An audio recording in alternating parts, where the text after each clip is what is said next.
সূর্যের আলো থেকে শত কোটি টাকা আয়। ভাবতে পারছেন? অসম্ভবকে সম্ভব করাকে রীতিমতো শিল্পে পরিণত করেছে চীন। পুরো পৃথিবী যখন একদিকে, চীন তখন অন্যদিকে।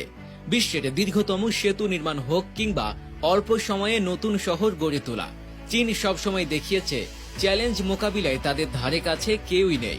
এ যাত্রায়ও তার ব্যতিক্রম হয়নি। চীন এবার সূর্যের শক্তি কাজে লাগিয়ে সমুদ্রের বুকে গড়ে তুলেছে বিশ্বের সবচেয়ে বড় ওপেন সি সোলার ফার্ম। এই ফার্মগুলো থেকে প্রতি বছর বিলিয়ন বিলিয়ন ডলার আয় করছে দেশটি। চীনে গেলেই এখন দেখা মেলে সমুদ্রের বিশাল জায়গা জুড়ে সারি সারি সোলার প্যানেল। তবে যেন তেন কোনো সোলার ফার্ম নয়, এক একটি প্যানেল বিশাল নেটওয়ার্ক, যা কয়েকশো ফুটবল মাঠের সমান। সান্দ্রম প্রদেশের উপকূলবর্তী এই সোলার ফার্ম পৃথিবীর বুকে প্রথম ভাসমান নিদর্শন। প্রশ্ন হতে পারে, সব সোলার ফার্ম কেন সমুদ্রের উপর নির্মিত হলো? এর উত্তরে আছে চীনের অভিনব চিন্তার প্রতিফলন। চীনে জমির চাহিদা অত্যন্ত বেশি। সোলার ফার্মের জন্য জমি ব্যবহার না করে সমুদ্রকে কাজে লাগিয়ে তারা জমি সংরক্ষণের পাশাপাশি নবায়নযোগ্য শক্তির যোগানও বাড়িয়েছে। তবে সমুদ্রের উপর সোলার ফার্ম তৈরি করা সহজ কোনো কাজ নয়। ঢেউয়ের আঘাত, লবণাক্ত পানি এবং খারাপ আবহাওয়া, এই সবকিছুই প্রকৌশলীদের জন্য বড় চ্যালেঞ্জ ছিল। তবে চীনারা প্রযুক্তিগত উদ্ভাবনের মাধ্যমে এই চ্যালেঞ্জ মোকাবেলা করেছে।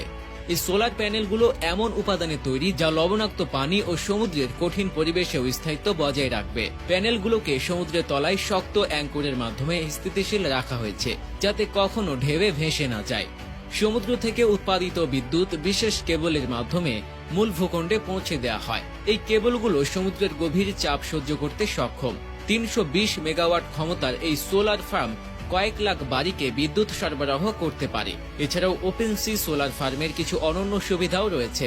সমুদ্রের ঠান্ডা পানি প্যানেলের কার্যকারিতা বাড়ায়, আর এতে পানির প্রতিফলন সূর্যের আলো আরো বেশি মাত্রায় শোষণ করতে সাহায্য করে। প্যানেলগুলিতে এআই প্রযুক্তি সংযোজন করা হয়েছে, যা রিয়েল টাইমে পারফরমেন্স মনিটর করে এবং ত্রুটি হলে স্বয়ংক্রিয়ভাবে ঠিক করে। প্যানেলের নিচের জায়গাগুলো সামুদ্রিক জীবের আশ্রয়স্থলে পরিণত হয়েছে। এতে পরিবেশগত ভারসাম্য রক্ষা হচ্ছে। চীন আগামীতে এই ফার্মের আয়তন দ্বিগুণ করার পরিকল্পনা করেছে, যা 1 গিগাওয়াটের বেশি বিদ্যুৎ উৎপাদনে সক্ষম হবে। এই প্রকল্প শুধু প্রযুক্তির ক্ষেত্রে নয়, বরং জলবায়ু পরিবর্তনের বিরুদ্ধে লড়াইয়ের ক্ষেত্রেও একটি বড় পদক্ষেপ। 2060 সালের মধ্যে কার্বন নিরপেক্ষ হওয়ার লক্ষ্য নিয়ে চীন যে এগিয়ে চলেছে, এই সোলার ফার্ম তারই উদাহরণ। সমুদ্রের বুকে সূর্যের শক্তি কাজে লাগিয়ে চীন যেভাবে নবায়নযোগ্য জ্বালানির দিগন্ত উন্মোচন করেছে, তা কেবল একটি প্রকল্প নয়, বরং এটি একটি দৃষ্টান্ত।